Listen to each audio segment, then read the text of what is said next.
Merci,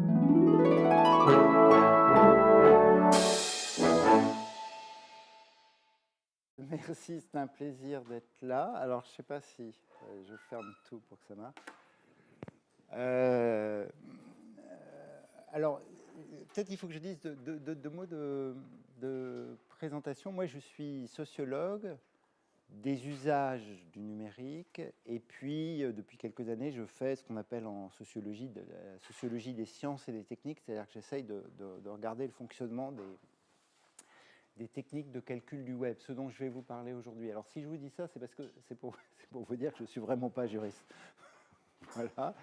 Mais que je suis très heureux de cette discussion-là de ce soir, parce que je pense qu'une grande partie des incertitudes que je vais vous présenter, ou un petit peu des choses qu'on peut constater quand on fait de la sociologie ou des sciences politiques, a un cruel besoin de discussion avec le droit sur ces questions, parce que c'est évidemment un enjeu très très central. Mais n'étant pas juriste, je ne vais pas vous faire un exposé de droit, et je risque de vous emmener dans des choses un peu techniques, mais je vais essayer de ne pas le faire trop, mais qui est de vous parler d'un travail, enfin des conséquences d'un travail précédent que j'avais fait, qui est un petit peu dans le petit livre là, qui était sur les algorithmes du web, et qui est d'essayer de définir ce qui se passe aujourd'hui, en fait, dans le calcul numérique, dans les nouvelles formes du calcul numérique. Pourquoi ça intéresse fortement, enfin ça intéresse tout le monde en fait, mais la sociologie, et d'entrer ensuite dans un débat sur les algorithmes, où je vous présenterai à la fin, si j'ai le temps, mais je pense que je n'aurai pas le temps, mais quelques éléments d'un travail qui est vraiment en cours, mais qui est justement d'essayer de trouver des cas à problème, et de vous dire comment on les traite.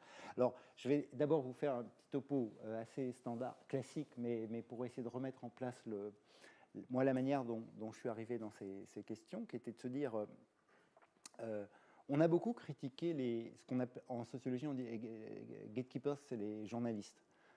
On a beaucoup critiqué les journalistes parce qu'ils sélectionnent, ils filtrent, ils contrôlent, ils ont des biais, ils manipulent, ils ont des intérêts cachés, etc., de l'information. Et évidemment, une partie du débat sur le web, moi que j'avais beaucoup travaillé précédemment, c'était de se dire, le classement de l'information est aujourd'hui en partie produit par Google, sur lequel j'ai beaucoup travaillé, puis par Facebook, etc., etc. Et donc les algorithmes sont les nouveaux gatekeepers, et les algorithmes. Et ce qui est assez frappant, c'est qu'on leur reproche à peu près le même genre de choses, c'est-à-dire de mal classer, d'avoir des biais, qu'il y ait des intérêts, de censurer, de véhiculer des logiques commerciales, etc., etc. Et que Le Point en France, alors je ne sais pas si vous connaissez Le Point, je ne sais pas si ça vient jusqu'à Bruxelles, mais je pense que si. Quand Le Point titre comme ça, ces algorithmes qui nous gouvernent, ça veut dire que tous les ans on va la voir. Ils le font tous les ans sur les francs-maçons, hein, et généralement on sait qu'on a quelque chose comme ça qui va nous arriver. Alors, moi, l'objet du travail que j'essaye de conduire, et qu'on essaie de conduire avec une petite équipe au Media Lab à Sciences Po, c'est de faire véritablement un travail de sociologie des sciences et des techniques. Alors, ce qu'entend la sociologie des sciences et des techniques, c'est pas simplement de regarder les effets du calcul sur la société sans chercher à comprendre les calculs, mais c'est véritablement aussi d'entrer dans les calculs et dans les données qui sont derrière les calculs pour essayer de le faire. Et c'est moi le projet que j'avais eu. Et je dois dire que moi, j'avais fait ça il y a 3 ans à peu près. D'une certaine manière, aujourd'hui, il est en train d'arriver aux données numériques et au calcul des transformations qui rendent ce que j'essayais d'éclaircir, qui les rend un peu inopérants. Voilà. Et quelle était mon idée? C'était de dire, dans l'esprit des travaux de sociologie des sciences et des techniques, c'est que les algorithmes qui vont calculer les données du web sont fabriqués par des ingénieurs qui travaillent dans des équipes de recherche, qui sont intégrés dans des entreprises qui ont un certain nombre d'intérêts, etc. Et que d'une certaine manière, en fabriquant les calculs, ils déposent dans les procédures de l'algorithme un certain nombre de principes qui représentent une forme d'horizon ou de vision désirable du bon ordre de l'information, puisque ces algorithmes classent de l'information pour l'utilisateur. Et que donc il était possible de faire ce qu'a beaucoup fait l'anthropologie des sciences et des techniques, c'est-à-dire de dire que dans un système technique, on enferme une vision du monde qu'on peut essayer de décoder si on est assez attentif aux aléas, aux procédures, à la complexité, à la sophistication, aux arts subtils et rusés de la technique, comme dirait Bruno Latour. Alors, moi, j'avais essayé de le faire sur le web en décomposant 4 principes, ou 4 visions d'un classement désirable de l'information qui était proposé par les calculateurs du web. Je vais vous le faire à toute vitesse, et puis ensuite entrer dans mon point. Mon idée était de dire que finalement, on pouvait raconter l'histoire. Et alors, j'avais une métaphore qui vaut pas grand-chose, mais qui était de dire, on a le web, les données, là, et on a le calculateur, et mes 4 familles consistent à déplacer le calculateur autour des données. Qu'il y avait une famille de calcul qui était de classer le calculateur à côté des données, et ce qu'on mesurait, c'était de la popularité. La popularité, c'est une simple addition du nombre de clics de visiteurs uniques sur un site. Ça produit une hiérarchie des sites les plus populaires. Ça fait un classement qu'une partie du marché publicitaire numérique apprécie et qui est évidemment une forme d'organisation de l'information qui reproduit d'une certaine manière des classements qui sont ceux des médias traditionnels. La presse, la radio et la télévision mesurent leur audience par la popularité. Ma deuxième famille était de dire, et elle est beaucoup plus originale, enfin moi j'ai beaucoup plus d'affection pour elle, et elle est beaucoup plus propre au web, c'était de dire on va mettre l'algorithme, le calculateur au-dessus des données, et en le mettant au-dessus, on va mesurer autre chose que la popularité. Alors ça, moi j'ai beaucoup insisté sur le fait que la popularité n'était pas l'autorité. Et ça, c'est ce que va faire Google avec son algorithme initial, qui s'appelle le PageRank, qui a été inventé en 1998 par Sergey Brin et Larry Page. Et le principe de l'algorithme, c'est aussi une règle qu'on peut élucider, qui est de dire qu'un site est bien classé parce qu'il a été cité avec des liens hypertextes par beaucoup d'autres sites du web, et que l'autorité que confère le nombre de citations produit un classement qui s'appuie sur un signal qui n'est pas la popularité. C'est pas, vous pouvez cliquer tout ce que vous voulez sur votre site web, ça ne va pas le faire remonter d'une seule place dans le classement. Hein. Donc, ce qui est au cœur du moteur de recherche, c'est une approximation de la qualité à travers le fait que les internautes s'échangent des liens hypertextes et que dans le lien hypertexte, il y a un signal, il y a une information très particulière, mais qui a toute une histoire, que connaissent bien les chercheurs parce que l'évaluation du H-index des chercheurs procède de ce système. Et d'ailleurs, Sergey Brin et Larry Page se sont inspirés de ce système pour fabriquer le PageRank, mais qui est de dire qu'il y a de l'autorité, de la centralité, de la reconnaissance qui circule dans les liens hypertextes, et qu'un site qui est cité par beaucoup d'autres sites qui eux-mêmes sont beaucoup cités, etc., ça veut dire que ce site, il a de l'autorité et qu'il faut le mettre sur la première page et pas sur la 20e page, mais qu'un site qui n'est cité par personne, il a quasiment aucune chance d'être vu sur le web parce qu'il sera dans la page 50 ou 60 du web. Je le dis, je fais ça de façon très très simple pour vous mettre les choses en place, mais c'est évidemment beaucoup plus compliqué que ça. J'avais proposé de qualifier une troisième famille dont la propriété n'est pas de mettre le calculateur à côté ou au-dessus des données, mais de le mettre dans les données. Et ça, c'est tous les calculs qui sont venus, et métriques du web, qui sont venus avec le web social, Facebook, Twitter, Instagram, etc., avec une logique de compteur, de réputation. Et le monde que ça produit, c'est qu'une information a de la réputation au sein d'un écosystème qui est fabriqué par les utilisateurs du web quand ils s'abonnent à un certain nombre d'autres comptes, et dans lequel on obtient de la réputation par le nombre d'amis et la viralité que les messages qu'on adresse reçoivent des autres amis qui retweetent, qui likent et qui font circuler l'information. Alors c'est un autre monde dans lequel je ne vais pas entrer et qui a des propriétés épistémiques très différentes de celles de l'autorité ou de la popularité. Et puis dans mon affaire, j'avais créé une quatrième famille de calculateurs, Et dans la métaphore, l'idée était de dire qu'on mettait le calculateur sous les données. Et dans cette famille, on ne cherche plus à classer la même information pour tout le monde, mais on cherche à classer l'information pour un internaute. Alors c'est là-dessus que je vais gloser aujourd'hui, en lui recommandant des choses qui l'intéressent sur la base d'un calcul que je vais appeler un calcul de prédictivité, et de prédictivité personnalisée, dans lequel l'algorithme prétend comprendre et connaître suffisamment l'utilisateur pour lui donner à lui et à lui seul, donc pas à un autre à côté, mais une information qui corresponde à ce qu'il pourrait désirer faire par la suite. Alors, voilà le modèle qui était présenté dans le petit ouvrage qui a été montré tout à l'heure. Alors,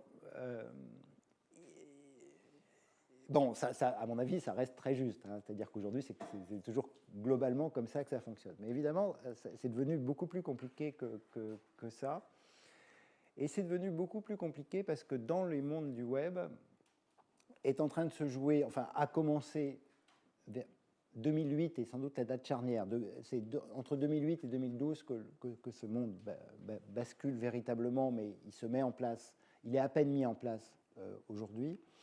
Une sorte de basculement dans la manière de donner des procédures à un algorithme qui fait des calculs à partir de nos données. Et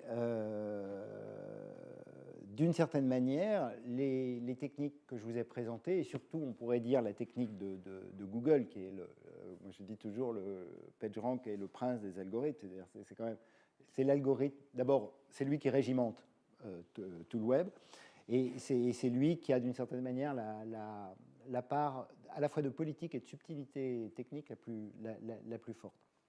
Mais il classait les informations en fonction d'un signal qui était présent dans les informations. Et ce qui va basculer très très fortement aujourd'hui, alors c'était, on peut dire, présent dans la popularité déjà, c'est qu'une grande partie de l'information qui va être utilisée par le calculateur pour produire le classement va être prélevée sur l'utilisateur. Et donc on ne cherche plus à classer depuis les informations, mais on cherche à prélever dans ce que fait l'utilisateur des comportements qui sont ou des données qui vont permettre de produire de nouvelles formes de classement. Alors, je fais une petite incise, mais vous allez voir, je vais y revenir, mais je la mets tout de suite en introduction. Bizarrement, depuis 2 ans maintenant, on appelle ça intelligence artificielle dans le débat public. Et c'est évidemment très surprenant, mais je ne vais pas vous faire un topo sur l'intelligence artificielle. On peut garder ça, si vous voulez, pour la conclusion. Mais je vous donne quand même, moi, le point de vue que j'ai, et puis que je travaille beaucoup en histoire des sciences, là, en histoire de l'intelligence artificielle. C'est une histoire très très longue, l'intelligence artificielle, et ça vient par vagues. On dit des printemps, des printemps et des hivers de l'intelligence artificielle.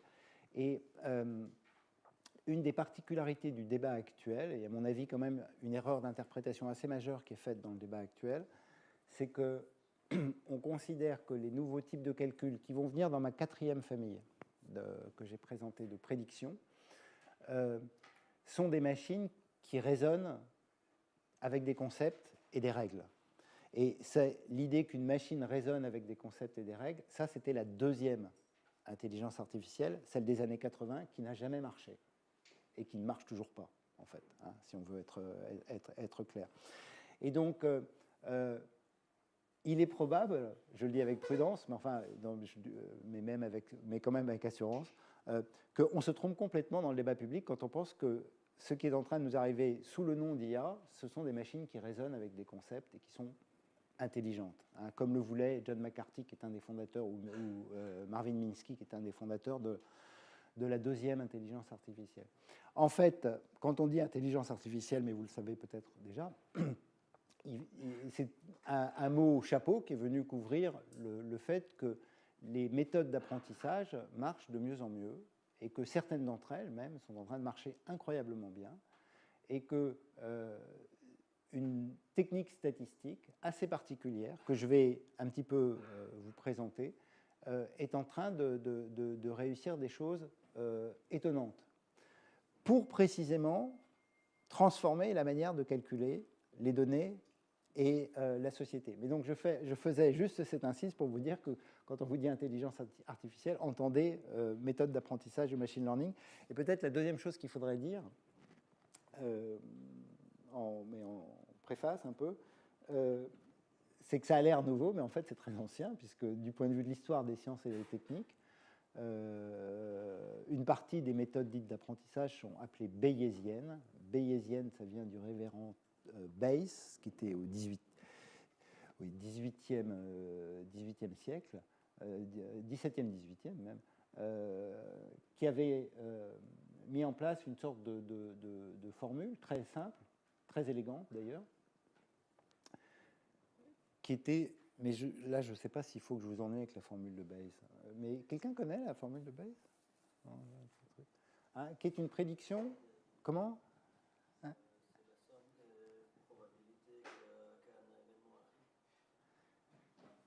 Oui, enfin, il y a quelque chose de ça, c'est-à-dire que c'est une formule, je ne vais pas vous la faire complètement, mais c'est une formule qui permet, sur laquelle on ne sait pas si un événement va arriver, mais on lui donne une probabilité subjective. C'est ce qui a choqué tous les statisticiens. Et ensuite, on a de nouvelles données sur le monde, et ces nouvelles données nous permettent de réviser la probabilité subjective qu'on faisait sur le monde. Le maire de New York, l'exemple classique, le maire de New York, le 11 septembre 2001, on lui dit il y a un avion qui est rentré dans une tour, il dit 90% de chance, accident du trafic aérien. Puis un quart d'heure après, on lui dit il y a 2 avions qui sont entrés dans une tour. Et là, il est obligé de réviser. Il a une nouvelle information. Donc la nouvelle information l'oblige à réviser ta probabilité initiale et il doit dire 10% de chance, accident de trafic aérien, 90% de chance, acte terroriste. Et donc, le principe, mais ce que je voudrais que vous entendiez, parce que c'est là-dessus que je vais gloser, le principe, c'est que des nouvelles données transforment le modèle qu'on pose sur les données. On révise les probabilités en fonction des nouvelles données, ce qui peut donner à certains l'impression que la machine apprend toute seule, puisqu'effectivement, ce n'est pas un ingénieur d'une équipe de recherche qui a codé des règles qu'il a mis dans l'algorithme, mais c'est le système calculatoire, l'infrastructure de calcul, qui révise son propre modèle en fonction des données que lui apportent les capteurs qu'elle est capable de mettre sur le monde. Alors, je fais cette insiste parce que ce qui est en train d'arriver au monde numérique, c'est cette transformation-là des algorithmes qui nous pose le débat que nous avions tout à l'heure sur est-ce qu'il y a toujours une règle dans ces affaires, et ce n'est pas tout à fait sûr. Alors, pour vous présenter mon point de débat, et là je vais entrer dans des choses plus abstraites, enfin plus à la fois abstraites et concrètes, je vais vous dire de façon très générale le genre de problème que se pose un sociologue avec ces nouveaux calculs, c'est que ces techniques proposent une nouvelle manière de calculer la société. Alors, j'ai une version très simple là, avec ces transparents de manière un peu caricaturale, mais d'illustrer ce que moi j'ai en tête dans cette affaire. C'est l'idée que, comme le font beaucoup d'algorithmes du web, qu'on appelle notamment les algorithmes de recommandation, on a des items. Les items, c'est des produits, c'est des films, mais ça peut être des pratiques, des goûts. Une technique de matching sur Tinder va aussi considérer que les autres sont des items. Hein. Et puis, on a des utilisateurs dans le dispositif. Et ce que doivent trouver les techniques statistiques, et ce qu'elles ont fait de façon très traditionnelle, et là, je vais vous faire le récit de ce qu'on fait de façon très traditionnelle, ce que font les démographes, les économistes, les sociologues depuis très longtemps, c'est qu'on essaye de trouver des régularités statistiques entre les utilisateurs et les items. Et pour décrire les utilisateurs et les items, on a posé, et ça a été le travail central, essentiel des économistes, des démographes, des sociologues pendant un siècle, à partir du 19e siècle, c'est de définir des catégories sur le monde, de définir sexe, âge, profession, niveau de revenu, et de classer les livres par genre, par système, par convention. Et que d'une certaine manière, on a posé des catégories sur les utilisateurs, on a posé des catégories sur les objets, et on a ensuite essayé de trouver des régularités entre les catégories décrivant les utilisateurs et les catégories décrivant les objets. Alors c'est une version extrêmement simple de l'histoire de la statistique qui a été magnifiquement décrite par Alain Desrosières, qui en a fait toute l'histoire, mais c'est un travail de l'État, de ses instruments statistiques, des outils de l'économie, des conventions collectives pour définir les postes et les compétences dans les entreprises, de fabriquer des systèmes de conventions et de catégories décrivant les objets et les utilisateurs. Et démographes, économistes et sociologues sont venus dire qu'il y a des régularités entre tel type de revenus et tel type de consommation, et entre tel type de choses et tel autre type de choses. Et les grandes lois statistiques de ce qu'on appelle de la statistique sociale, qui vont apparaître grâce à, on peut le dire en Belgique, grâce à Alphonse Quetelet en 1830, ont précisément eu pour vertu de montrer qu'il n'y avait pas une répartition aléatoire de l'organisation des items et de leur consommation ou de leur fréquentation ou de leur pratique par les utilisateurs, mais qu'il y avait des régularités qui, au XIXe siècle, n'a cessé de surprendre les gens.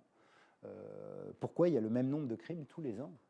C'est vrai, pourquoi il y a ces régularités qui arrivent régulièrement quand on décrit crime et qu'on fait une série temporelle sur les crimes? Ça a été l'objet de la fondation de la statistique sociale.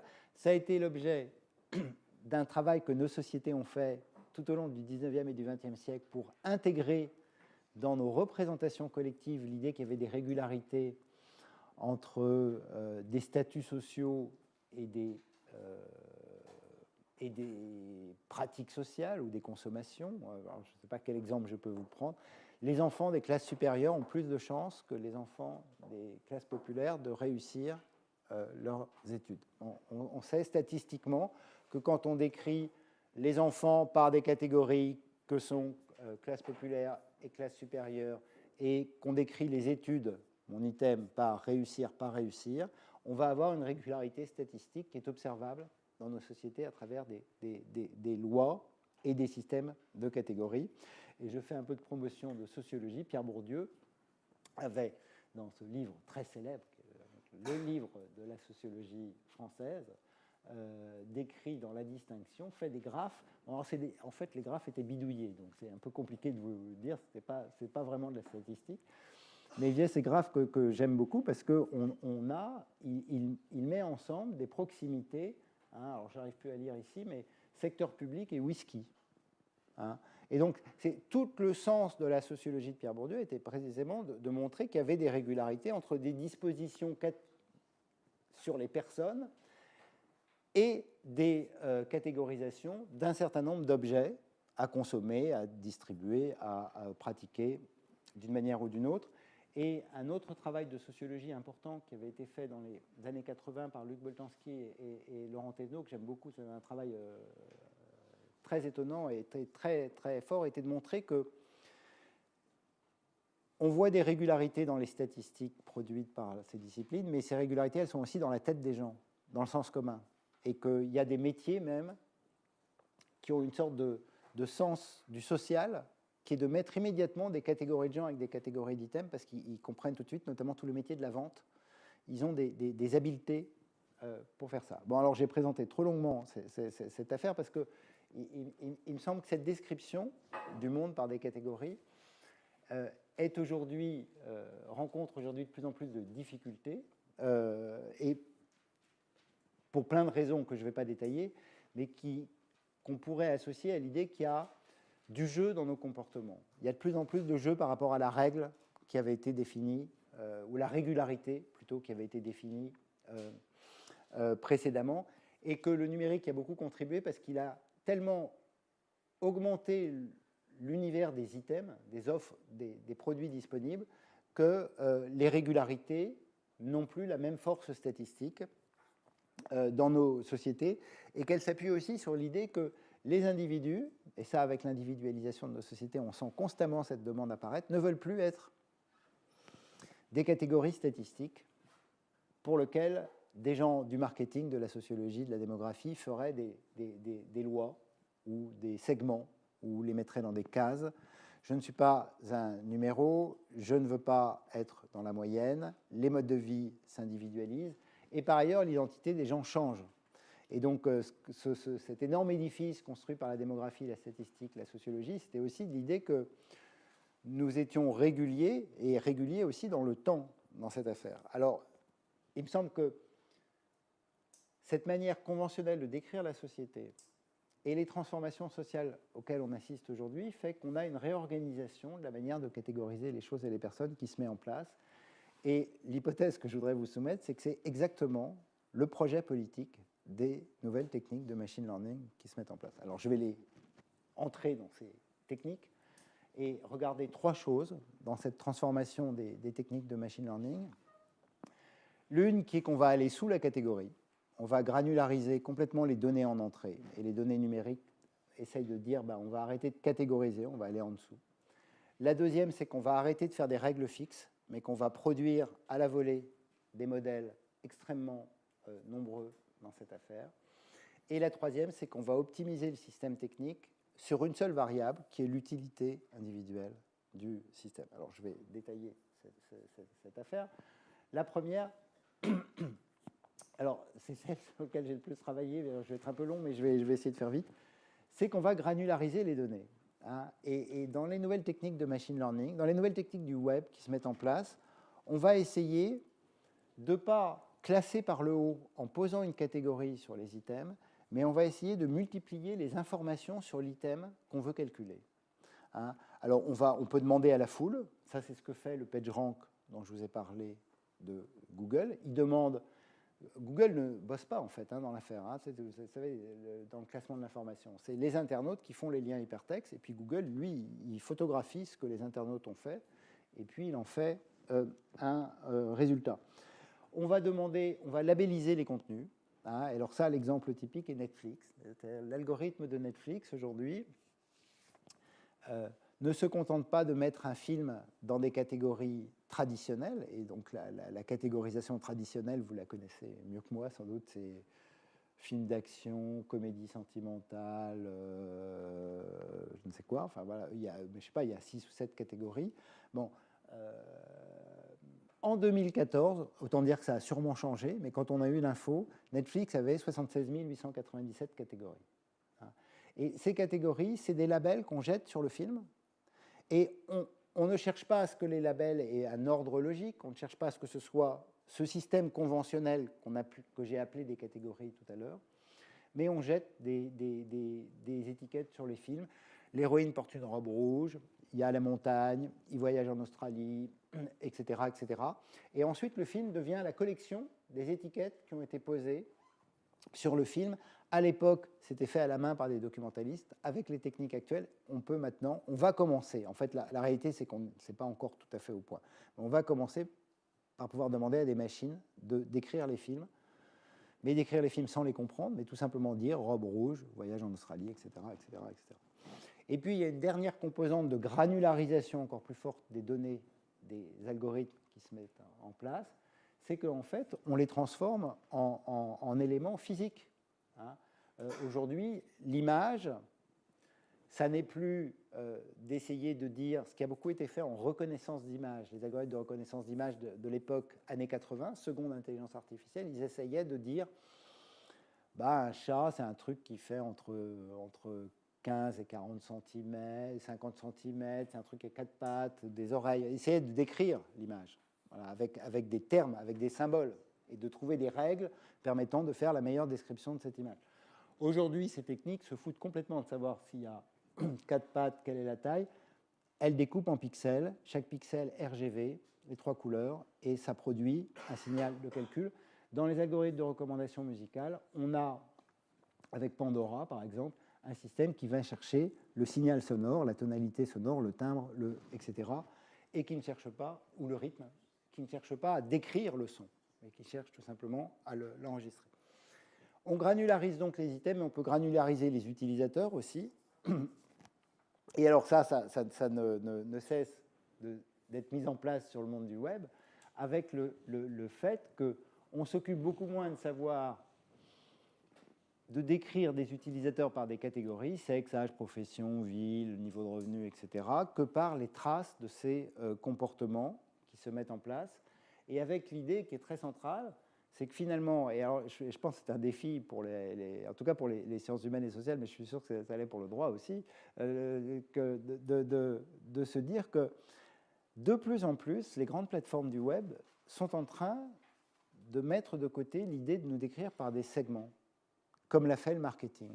Et c'est souvent une crainte que nous, on peut avoir, mais l'idée, moi je sais pour des discussions avec Google, Google a eu il y a quelques années une grande discussion interne, en fait, à la recherche de Google, aux ingénieurs de Google, pour savoir si Gmail, la navigation, YouTube, toutes les infos qu'ils ont, est-ce qu'ils essayent de mettre les gens dans des segments marketing, du type homme, 35 ans, très actif, aime le sport, je ne sais pas quoi, etc.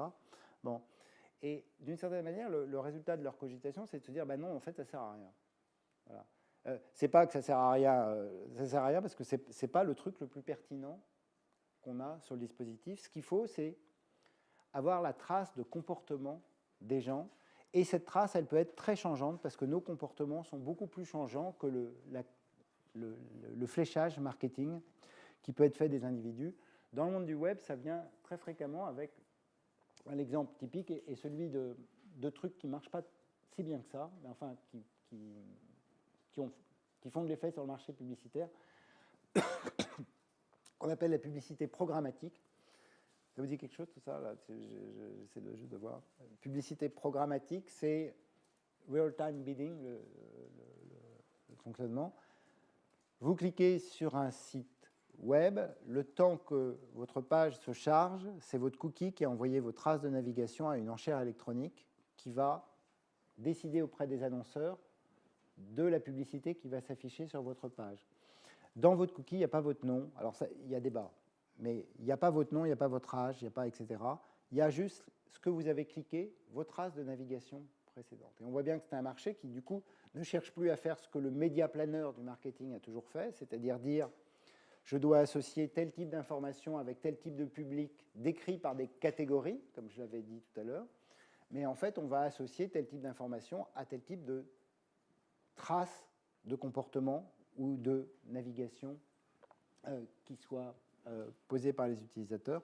Alors, je ne vais pas détailler complètement, mais d'une certaine manière, quand on regarde l'histoire récente des big data, on voit très bien apparaître ce paradigme, et c'est pour ça que je date, moi, 2009-2010, dans la critique que font les gens des big data des informations qu'ils capturent sur Facebook ou sur Twitter.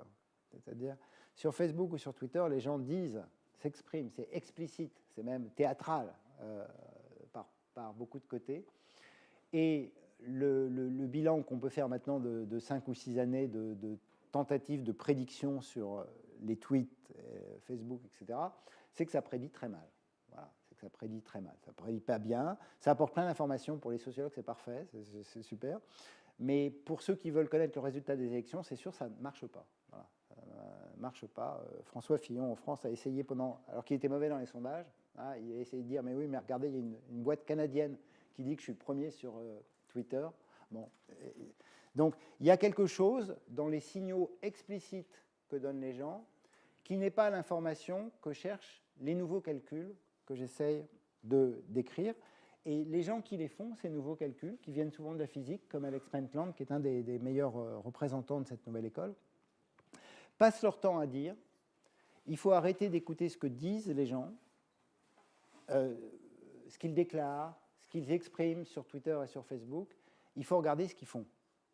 Il y a un décalage entre ce que les gens disent et ce que les gens font, et le nouveau calcul, il doit placer ces capteurs, non pas dans les déclarations, les intentions, les désirs, les projets, les envies des individus, mais il doit placer ces capteurs dans la trace de ce qu'ils font réellement, parce qu'il y a ce décalage constant entre ce qu'on dit et ce qu'on fait. Moi, je prends souvent un exemple d'un très bon papier de gestion, de sciences de gestion qui avait été fait sur un Netflix australien. Et donc, on demandait aux gens quels sont les films que vous voulez voir. Puis ensuite, on avait les films qui avaient été vraiment vus par la personne.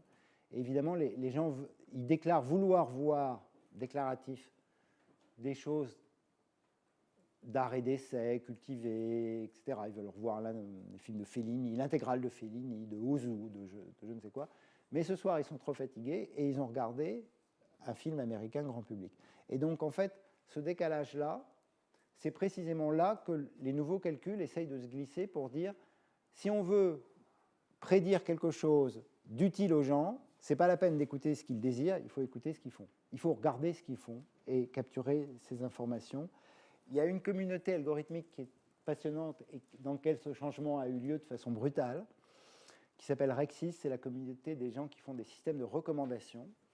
Et dans leur jargon, on dit implicite feedback et explicite feedback. Explicite, c'est ce que les gens disent. C'est par exemple les notes que vous mettez sur les restaurants, les hôtels, etc. Donc c'est une notation, une évaluation. Et puis l'implicite feedback, c'est est-ce qu'il a cliqué, est-ce qu'il a mangé, est-ce qu'il a été dans l'hôtel. Et depuis maintenant 3-4 ans, le message dans cette communauté, c'est la plupart du temps, il vaut mieux prendre l'implicite que l'explicite dans cette affaire. L'algorithme du web qui a fait le changement le plus drastique et Google a communiqué dessus, donc on a les informations. C'est la technique de recommandation de YouTube. Vous connaissez ça par cœur, vous avez le pouce, là, j'ai aimé, j'ai pas aimé. On a beaucoup utilisé ça pour les techniques de recommandation. Ça ne sert plus à rien. Hein. Il y a des gens qui peuvent dire j'aime et ils n'ont pas regardé la vidéo. L'information que va utiliser l'algorithme, c'est le watch time, c'est-à-dire c'est de savoir si les gens ont regardé la vidéo jusqu'au bout. Combien de temps ils ont passé à regarder la vidéo? Est-ce qu'ils ont coupé? Est-ce qu'ils ont été plus vite? La donnée centrale du calculateur va être le comportement enregistré par une trace implicite par la plateforme pour produire son calcul de façon forte. On a sans doute dû vous parler de ces exemples un peu expérimentaux pour l'instant dans le monde de l'assurance, parce que de toute façon, là, le droit n'autorise pas, mais de mesurer la conduite automobile depuis la voiture, depuis le comportement du conducteur en interaction avec la voiture. Est-ce qu'il freine brusquement? Est-ce qu'il ne freine pas brusquement? Est-ce qu'il accélère? Comment il conduit? Donc pas simplement d'enregistrer les sinistres qui donnent des informations statistiques beaucoup trop rares sur un conducteur, mais d'avoir en revanche un flux continu. Ça, c'est une des propriétés centrales des nouveaux calculs. Un flux continu qui donne énormément de données qui ont l'air d'être complètement inutiles, mais qui, mises ensemble, temporellement, produisent une information comportementale sur l'utilisateur. La deuxième transformation, je vais à peine la détailler, parce que je pourrais y passer des heures, et en même temps, elle est tellement abstraite et mathématique que ça risque d'être difficile à expliquer, mais que ce qui est nouveau dans le machine learning, avec l'exemple que j'ai donné du révérend Bayes et de sa formule tout à l'heure, toutes les techniques de machine learning ne sont pas bayésiennes, mais elles ont toutes pour propriété de ne pas poser initialement de modèle sur les données. Alors, ça ne veut pas du tout dire que c'est les données qui parlent toutes seules, surtout pas, mais ça veut dire en fait que va se créer dans le calcul ce qu'on appelle un espace d'hypothèse. Et l'espace d'hypothèse, c'est ce que nous avions l'habitude d'appeler un modèle, mais un modèle ex ante, c'est-à-dire que je définis a priori pour vérifier la corrélation entre deux variables. Prenons un exemple d'économiste. Les économistes utilisent beaucoup une méthode statistique qui va apparaître désuète peut-être un jour, mais qui sont des régressions linéaires, enfin, toute chose étant, des logites, toute chose étant égale par ailleurs. Donc on essaye de vérifier que la variable A agit bien, a un effet sur la variable B, en neutralisant le bruit que les autres variables pourraient avoir sur la corrélation qu'on observe entre la variable A et la variable B. Et la solidité de la corrélation, toute chose étant égale par ailleurs, va permettre de parler de cause ou d'effet dans le dispositif. Bon, les techniques qui arrivent avec le machine learning ne font plus du tout ça. Elles ne cherchent pas à réduire les dimensions, mais elles cherchent au contraire à les augmenter. Et il y a toute une gamme de techniques d'espace, de construction de ces espaces d'hypothèses qui ont été aujourd'hui formulées dans les techniques de machine learning, qui sont les arbres de décision, les forêts aléatoires, les supports vecteurs machines, et aujourd'hui une technique qu'on appelle le deep learning. Alors, je voudrais aller vers ma troisième transformation. Donc vous avez compris qu'on a granularisé les données. On arrête de faire des modèles, c'est le système qui teste des centaines de milliers de modèles pour trouver la meilleure affaire. Mais pour trouver la meilleure affaire, il faut une troisième propriété. Et cette troisième propriété, c'est qu'il faut qu'on donne au système qui apprend un objectif.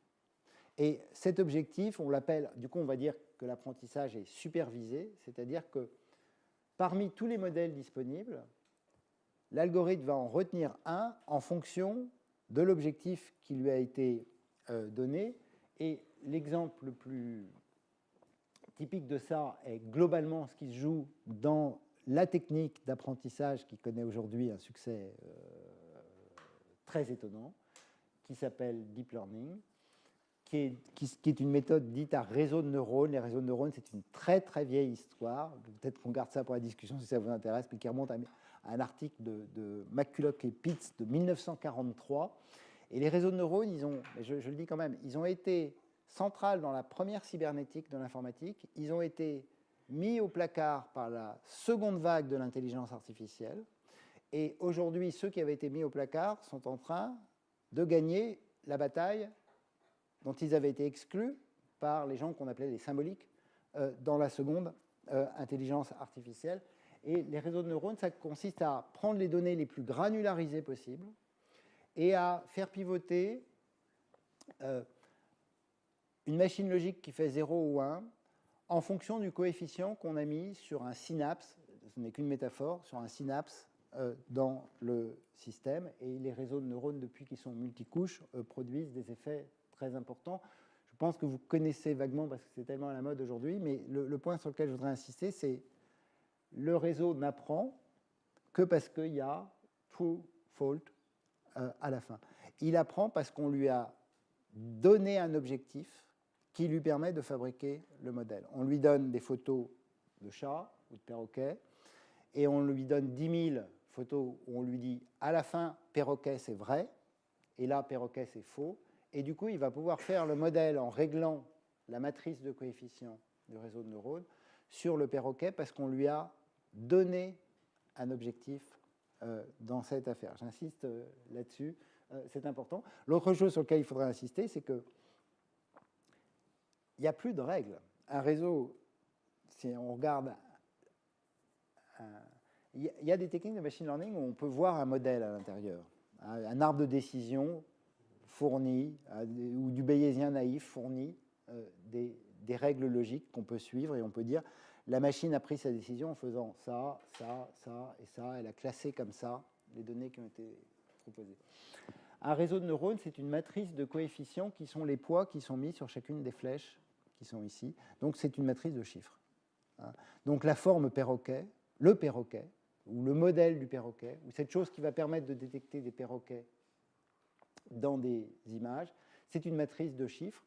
Donc personne ne sait interpréter comment ça décide, puisque ça décide bien à la fin qu'il y a perroquet ou qu'il n'y a pas perroquet, mais le perroquet n'est plus visible dans la matrice qui a été faite, même si, et là il faut apporter des nuances, même si évidemment face à cette critique qu'il aurait souvent faite, les gens qui les fabriquent sont en train d'inventer plein de systèmes pour justement essayer de visualiser des composantes de patterns qui apparaissent dans les calculs et qui pourraient être interprétables par un humain avec des symboles, avec de la langue, avec des catégories. Par exemple, on arrive à identifier ce que font les différentes couches d'un réseau de neurones. Mais le point sur lequel je voulais arriver, c'est de dire, les calculateurs du web aujourd'hui, au lieu de leur donner une règle, comme je l'avais fait dans mes 4 trucs, le mieux c'est la popularité par le nombre de clics, ou le mieux c'est l'autorité par le nombre de liens hypertextes, ou le mieux c'est la réputation par le nombre de retweets. Là aujourd'hui, ils règlent une partie de leur calcul, une partie seulement, une partie de leur calcul, en disant tu dois optimiser une fonction d'utilité pour l'utilisateur qui va faire le oui-non du réglage du réseau de neurones qui est mis en place. J'ai présenté l'exemple tout à l'heure du temps de vision de YouTube. Donc l'objectif, c'est tout simplement que les gens regardent les vidéos le plus longtemps possible et qu'ils regardent jusqu'à la fin. Facebook, en partie seulement, si on a le temps, j'entrerai dans le débat Facebook, optimise le newsfeed en fonction du temps de scroll que l'on passe sur le newsfeed, Amazon sur l'optimisation, Google va utiliser le fait que dans le classement naturel du moteur de recherche, si pour un mot-clé, vous cliquez sur le 4e lien qui vous a été proposé, Google va retenir que c'est le 4e lien, donc il utilise une information, un clic de l'utilisateur, pour modifier le modèle en se disant si beaucoup de gens cliquent sur le 4e lien, il est probable que le 4e, mon classement n'est pas bon et qu'il faut le réviser en fonction des comportements de l'utilisateur. Et Netflix, de la même manière, peut-être un exemple plus parlant qui est celui des algorithmes de recommandation musicale, qui sont des algorithmes qui marchent très très bien. Donc en fait, ce qui se passe aujourd'hui, si on décrit simplement, c'est un peu caricatural ma manière de faire, mais si on décrit un peu simplement ce qui se passe, mais c'est typique de ce qui se joue dans le monde numérique avec les algorithmes aujourd'hui, c'est qu'on fait, et d'ailleurs ceux qui les fabriquent disent on fait une salade. Et une salade, ça veut dire qu'on met en compétition différents types de calculs. Et pour la musique, on met en place quelque chose qu'on appelle le filtrage collaboratif, c'est la technique ancienne, item user. On va utiliser les playlists que font les utilisateurs parce qu'on considère que s'ils ont mis dans la même playlist 2 chansons, 2 musiques, ça veut dire qu'on va faire un lien entre ces 2 musiques. On va crawler le web pour aspirer les critiques de musique. Et si un journaliste, en faisant la critique du disque de A, parle du disque de B, on va faire un lien entre A et B. On va utiliser le signal sonore de la musique pour en dégager des patterns de rythme, d'intonation et de vibration. Et on met en compétition ces différents algorithmes dans une sorte de salade avec un vecteur qui va se déplacer et qu'il faut régler. Et même conclusion que celle donnée tout à l'heure, ce qui va régler le vecteur parmi ces différentes familles, et du coup ça peut être différent pour moi ou pour vous, c'est mon écoute des résultats produits par l'algorithme. Donc si je skip ou si j'écoute, ça donne un 0 ou un 1. Et donc si j'ai skippé, ça veut dire que je n'aime pas, et on va utiliser cette information pour choisir entre les propositions, celle qui est la meilleure possible. À la fin, ça donne cette liste Discovery de Spotify que les utilisateurs de Spotify trouvent très pertinente, hein, la plupart du temps, enfin, dans les enquêtes qu'on a pu voir. Voilà, alors j'ai décrit rapidement, enfin non, trop longuement, mon affaire, mais pour dire, voilà, l'objet intrigant, et je pense l'objet qui concerne le droit, moi je pense beaucoup aux travaux d'Alain Suppiot, par exemple, hein, c'est que non seulement on n'a plus de règles, non seulement la règle algorithmique est une procédure qui est une approximation de calcul qui n'est pas évidemment une règle de droit, mais aujourd'hui les algorithmes prétendent ne plus avoir de règles, mais se régler sur notre utilité.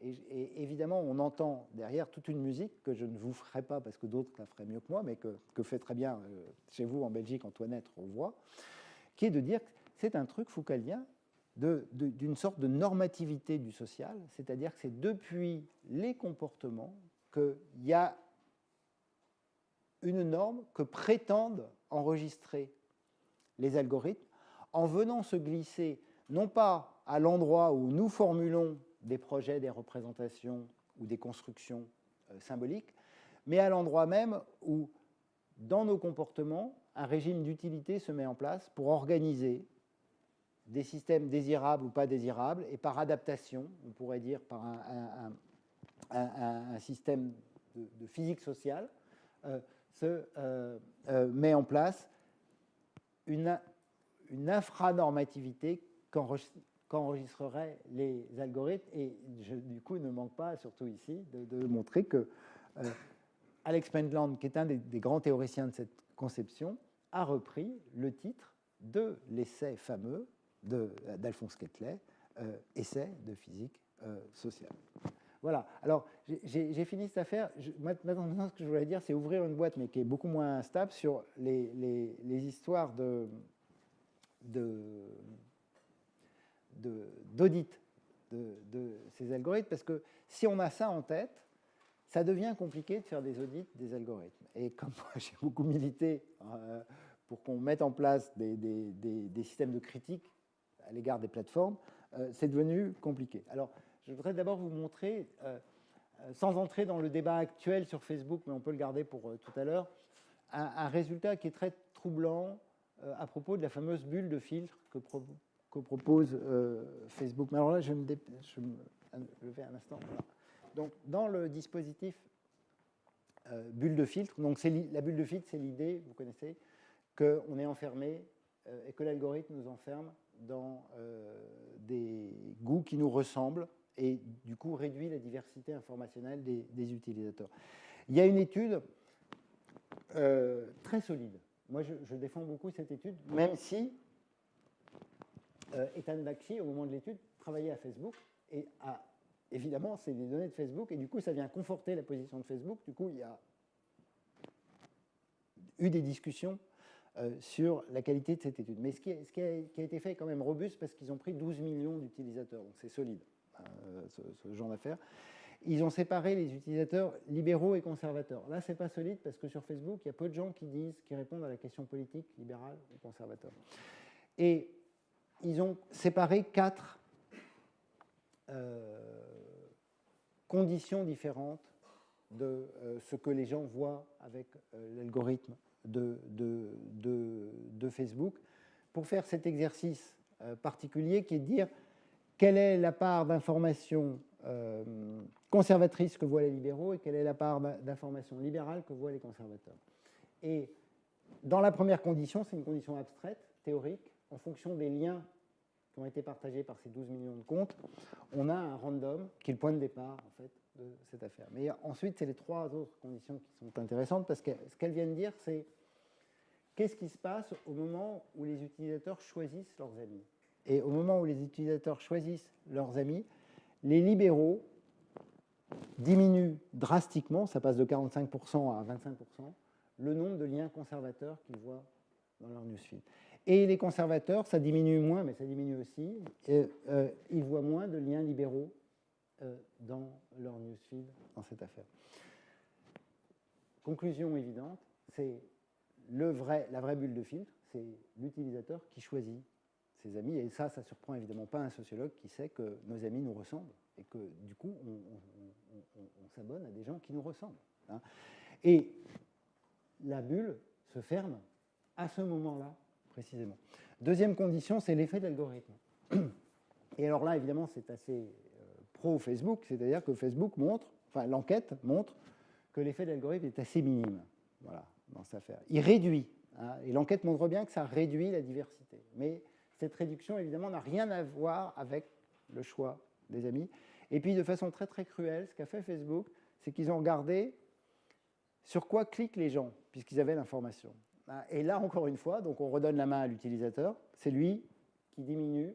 Les conservateurs ne cliquent pas sur les liens libéraux et les libéraux ne cliquent pas sur des liens conservateurs.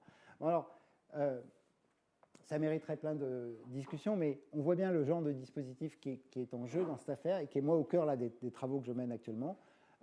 C'est que ces nouvelles techniques, puisqu'elles s'appuient dans une sorte de behaviorisme accentué sur le comportement des utilisateurs, renvoient la responsabilité au comportement de l'utilisateur. Et d'une certaine manière, une partie du débat américain était polarisée par cette idée. Alors évidemment, à mon avis, politiquement, mais c'est un autre débat, il faut être très très critique à l'égard de cet argument, mais qui est de dire, vous êtes responsable de votre bulle. Hein. Choisissez des amis plus variés. Arrêtez d'écouter tout le temps la même musique. Ne prenez pas toujours le même chemin. Hein. Si vous étiez plus curieux, l'algorithme deviendrait plus curieux. Mais au prétexte que dans ce nouveau behaviorisme qui est d'utiliser des traces comportementales, on a des individus qui... Et là, le sociologue est un peu complice. Moi, ce qui n'est pas mon cas, mais les sociologues bourdieusiens, par exemple, seraient assez complices. C'est-à-dire qu'effectivement, le social a produit énormément de régularité. Nous sommes incroyablement réguliers. On pense qu'on est très autonome, curieux, etc. Mais la réalité, c'est qu'on ne l'est pas du tout. Et si les traces comportementales sont de bonne qualité, ce qui est très très rare, hein, ça je ne vais pas souligner, mais en fait la plupart du temps c'est quand même très très mauvaise donnée, mais si les traces comportementales sont de bonne qualité, il est évident que cette régularité, elle est en partie une production normative du comportement de l'utilisateur qui, enregistré par l'algorithme, devient quelque chose qui lui est rendu et qui reconduit un système de pratique qui se met en place.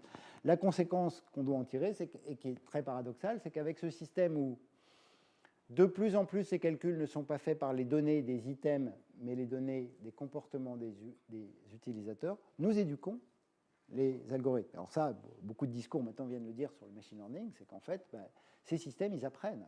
Hein, ils fabriquent leurs modèles, ils les testent. Les voitures conduisent pour apprendre ce que c'est qu'une route, un passant, un piéton, une vieille dame, etc. Et font des milliers de kilomètres pour arriver à fabriquer dans les systèmes qui vont permettre de les mettre en place. Alors ça pose un débat pour le débat sur l'audit des algorithmes, mais je vais très vite pour qu'on discute. Et ce débat, tel que moi je l'ai vu, et n'étant pas juriste, donc je le dis avec j'avance avec prudence voilà, dans cette affaire. Mais moi je l'ai beaucoup suivi à propos du moteur de recherche de Google, qui était un débat assez central, qui maintenant est un peu vieux, d'une certaine manière, et il a été posé dès 2000 avec l'idée qu'un algorithme de moteur de recherche devait être neutre. Et ça a été le grand thème. L'algorithme doit être neutre. Et alors, évidemment, et les chercheurs, les intellectuels, sont venus sur cette scène en disant mais l'algorithme n'est pas neutre, c'est un problème, c'est un scandale, etc. Un débat sur la neutralité. Bon, ça pose évidemment beaucoup de difficultés. Il y a encore beaucoup de gens, je pense à Franck Pasquale qui est très actif dans le débat, et qui lui a été très actif sur l'idée de la neutralité. Et donc il voulait même envoyer, alors il ne voulait pas que Google rende transparent l'algorithme, mais il voulait que le gouvernement américain nomme un groupe d'experts qui aille chez Google pour vérifier que l'algorithme était neutre ou n'était pas neutre. Bon, c'est un débat sans queue ni tête. Évidemment, pour définir la neutralité, il faudrait avoir une représentation préalable du bon ordre du monde pour savoir quelle est la représentation échantillonnée mais fidèle de cet ordre du monde. On est bien incapable, en tout cas dans le monde de l'information, de produire quelque chose qui ressemblerait à une définition de la neutralité, puisqu'on ne sait pas quelle est la base normative du départ. Alors, les cours américaines en ont fait beaucoup utilisé cet argument, et l'argument qui a été employé par différentes cours d'État américains quand des entreprises mal classées par Google faisaient des procès, mais ça date des années 2005-2006, était de dire l'algorithme est couvert par le premier amendement de la Constitution américaine, il a le droit de s'exprimer, il s'exprime en fait, et il a le droit de dire ce qu'il veut. Voilà. Et donc les combats, les propositions avaient été perdues. Alors moi, j'ai été fasciné par cet article, qui est, je crois, vraiment... D'ailleurs, le personnage derrière est absolument fascinant, qui est un jeune juriste américain qui s'appelle James Grimmelman, incroyablement brillant, et qui a écrit un papier qui a eu un effet fort, alors que moi, en France, j'ai beaucoup promu, voilà, et qui défend l'idée que... alors qui a été très hostile à Franck Pasquale et à l'argument de la neutralité, et son argument est de dire c'est idiot, cette histoire de neutralité, un algorithme doit être loyal.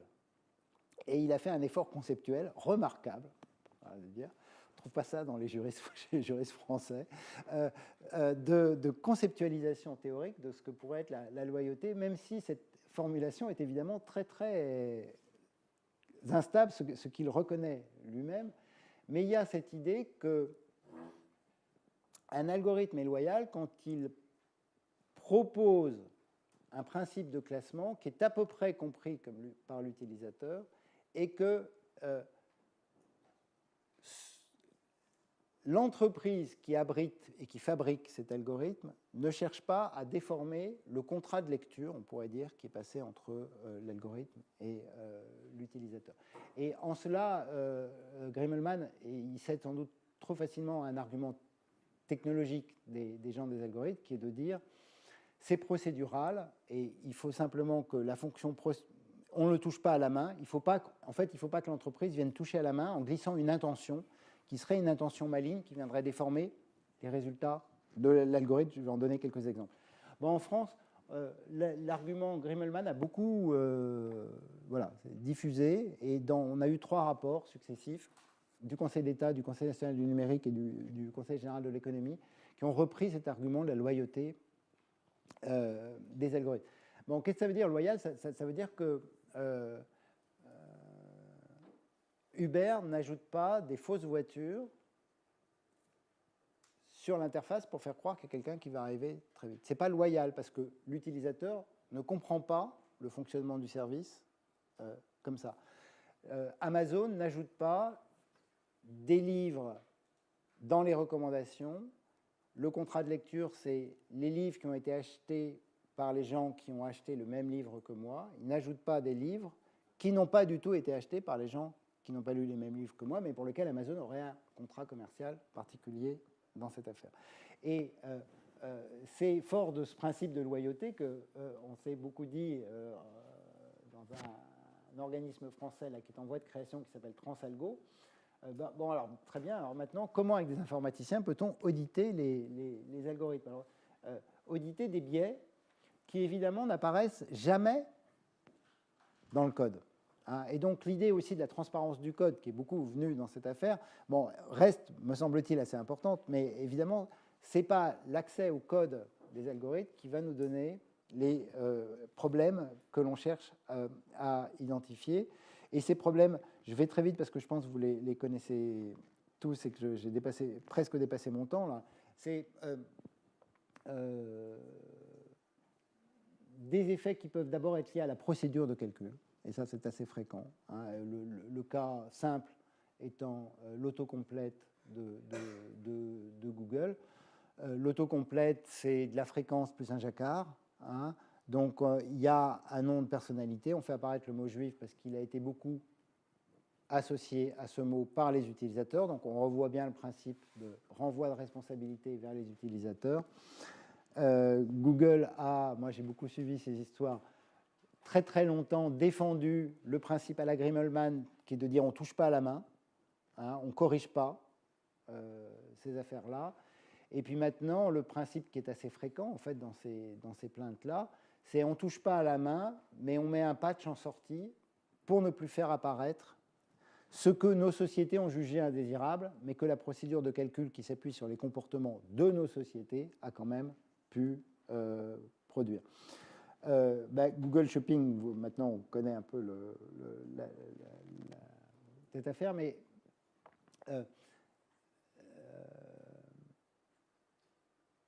dans le principe de l'audit, Tim Wu et Michael Luca avaient fait un dispositif qui est assez typique de ce qui a longtemps été pensé comme la manière de faire des audits des algorithmes, c'est-à-dire de demander aux informaticiens de créer des machines virtuelles qui tapent sur le système en envoyant plein de requêtes pour faire des statistiques et pour prouver un effet ou un biais du système. Ce qui a aussi été fait sur le dynamic pricing et les prix de... Voilà. Donc, ce qu'avait fait Tim Wu, c'était de montrer que des services mal classés par Google naturel étaient bien classés dans Google Shopping. Hein. Et donc, c'était de prendre Google sur sa défense dans l'affaire Google Shopping, en essayant de montrer que un algorithme de Google disait le contraire de ce que faisait la promotion, elle aussi algorithmique mais commerciale, des produits mis dans les box de Google Shopping de l'époque. Bon, on a des affaires sur Airbnb et puis on a ces affaires connues, enfin ces points qui deviennent de plus en plus frappants mais qui sont typiques de ce que j'ai essayé de dire aujourd'hui, qui sont liés à la manière dont nos sociétés éduquent les algorithmes en leur donnant des données ou des textes à partir desquels ils font des modèles. Et parmi beaucoup de travaux maintenant dont on dispose sur ces questions, un des travaux pionniers et célèbres était celui de Latanya Sweeney, qui avait montré que sans que dans les données il y ait une identification noir, blanc des populations qui utilisaient le moteur de recherche, du fait même des prénoms et du fait même de comportements, on avait des effets statistiques qui amenaient des publicités pour nettoyer son casier judiciaire aux populations noires plus fréquemment, hein, alors on n'est que dans les probabilités, plus fréquemment aux populations noires américaines, ou bien que si on apprend en prenant un corpus textuel de données d'ouvrages, là je crois, à associer des professions et des qualités, on va avoir des associations qui vont être genrées en associant des métiers valorisés dans nos sociétés à des genres masculins et des professions peu qualifiées au genre féminin. Et puis vous avez l'enquête connue, mais là je vais vite parce que je pense que vous avez déjà rencontré ces cas. L'enquête faite par ProPublica sur les statistiques de récidive criminelle qui produisent des effets discriminatoires évidents en défaveur des populations noires américaines, alors même qu'un regard exercé et à peine exercé en fait de juge montrerait que les classements de risque sont erronés dans le système. Alors je voulais finir avec un tout petit truc qui est de dire du coup quel est le problème, voilà où en est l'état enfin pour moi l'état du problème, c'est qu'on peut dire que quand on veut faire un audit des algorithmes, on peut avoir un biais qui est identifiable par l'utilisateur ou qui n'est pas identifiable par l'utilisateur, et un biais qui est prévu par la plateforme ou bien qui n'est pas prévu par la plateforme, qui est intentionnel ou qui n'est pas intentionnel à la plateforme. C'est une manière très caricaturale de décomposer cette affaire. On aurait, dans le cas du newsfeed de Facebook, hein, un truc typique, c'est que les utilisateurs savent à peu près comment ça marche, donc c'est identifiable, et c'est normalement prévisible par la plateforme, encore qu'il y aurait beaucoup à dire, mais pour la conversation, sur Facebook. On a des cas qui sont identifiables par l'utilisateur, mais pas prévus par la plateforme, et l'autocomplète de Google est assez typique de ces cas-là. On a des cas qui ne sont pas identifiables par l'utilisateur, mais qui sont prévus intentionnellement par la plateforme, et c'est là où la malignité ou l'intention de l'entreprise est assez facile à observer, mais bon, on voit que ça a pris 7 ans à la Commission européenne, donc c'est facile à observer, mais ça prend du temps. Et finalement, c'est relativement rare. Voilà, parce que moi, je suis en train de suivre toute une série d'affaires, et c'est relativement rare. Il y en a quelques-unes, mais on est toujours à la frontière, on ne sait pas très bien si on peut vraiment prêter une intention à l'entreprise d'avoir vraiment mis dans l'algorithme quelque chose qui sert explicitement ses intérêts. Évidemment que ça sert ses intérêts, mais qui le sert explicitement. Il y a par exemple des cas du type Netflix. Dans le système de recommandation très sophistiqué de Netflix, il y a tout un travail algorithmique assez pointu qui est fait pour, à la différence d'Amazon, et là on voit la liaison entre les modèles économiques et les algorithmes. Amazon, c'est un modèle par paiement à l'acte, et donc il doit recommander des choses qui sont très très proches des goûts de l'utilisateur. C'est pour ça que les recommandations sont assez idiotes. Elles donnent le tome 2, le tome 3, le tome 4. Alors que Netflix, c'est un modèle à abonnement, donc il doit garder un utilisateur longtemps, donc il faut le faire descendre dans le catalogue.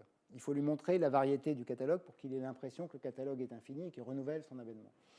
Et du coup, Netflix fait des associations. Il voit bien qu'il a un utilisateur qui est fan d'un genre et qui regarde toutes les séries du même genre, mais il doit essayer de le décadrer vers d'autres genres. Et donc, il fait un travail pour associer dans les autres genres ce qui ressemble le plus à ce qu'il a le plus regardé dans le genre précédent. Et donc, il y a un travail comme ça qui est fait, dont il semble, mais la démonstration est difficile à faire, qu'à la fin, ça finit toujours par un film de Marvel, et Marvel est propriété de Netflix. Et si on arrive à le documenter, on a bien cette idée-là que ce n'est pas du tout identifiable par l'utilisateur, mais qu'il y a bien quelque chose de prévu par la plateforme qui fait que ça va plutôt vers le catalogue Marvel que vers les autres catalogues qu'abrite Netflix dans son dispositif. Mais c'est déjà difficile à auditer. Et puis, il y a les cas qui ne sont pas identifiables par l'utilisateur et qui ne sont pas prévisibles par la plateforme, c'est ces effets de discrimination qui viennent des calculs, comme je l'ai montré. Alors, je finis avec ça pour dire que on est dans une situation où, quand c'est identifiable par la plateforme et par l'utilisateur, plus il y a de débats, d'éducation, de compréhension, d'apprentissage de nos sociétés avec les algorithmes, plus on peut dire qu'on va comprendre et du coup beaucoup jouer avec eux. Il y a des situations dans lesquelles des alertes, et on a de plus en plus d'alertes qui remontent par des ONG, par les médias, par un discours critique. Les alertes produisent généralement des effets sur les plateformes pour réviser les propositions qu'elles font. Moi, j'ai beaucoup suivi les affaires de dite censure algorithmique. Il y a évidemment de la censure algorithmique de la censure ou en tout cas des conditions générales d'utilisation qui interdisent certains types de publications sur certains types de plateformes. Mais on a beaucoup de censure du type origine du monde de Courbet ou bien photos de nudité, etc. Sur Facebook, qui sont le fruit de la bêtise des algorithmes. Je voulais te dire, mais c'est complètement idiot, une procédure algorithmique. Donc les procédures de lutte contre la nudité et pédopornographie, c'est des algorithmes de détection couleur chair. Un algorithme de détection couleur chair, ça fait le contour d'un corps et ça mesure la proportion de couleur chair sur la surface du contour. Et s'il y a une proportion de couleur chair très très forte, on considère que la personne est nue et donc on va automatiquement couper. Et donc évidemment, face à un algorithme aussi idiot, il y a plein d'œuvres d'art ou de choses qui mériteraient des associations de lutte contre la mastectomie, par exemple, ou etc., qui vont venir dire cette censure est complètement idiote, et généralement l'effet médiacritique suffit à lever le problème. Il y a des situations où nous, on se disait à Transalgo, ben, voilà, c'est l'endroit où il faut que les informaticiens rentrent dans la critique, c'est-à-dire qu'il faut qu'ils fabriquent des systèmes de rétro-ingénierie qui puissent mettre à l'épreuve les calculateurs pour observer des biais que l'utilisateur ne peut pas voir, mais que la rétro-ingénierie informatique peut identifier et dénoncer du coup les intentions des plateformes. Et puis, je finis avec mon dernier cas, c'est que, évidemment, là, on ne sait pas du tout quoi faire. Et donc, ça nous laisse une question pour finir. Je vous remercie.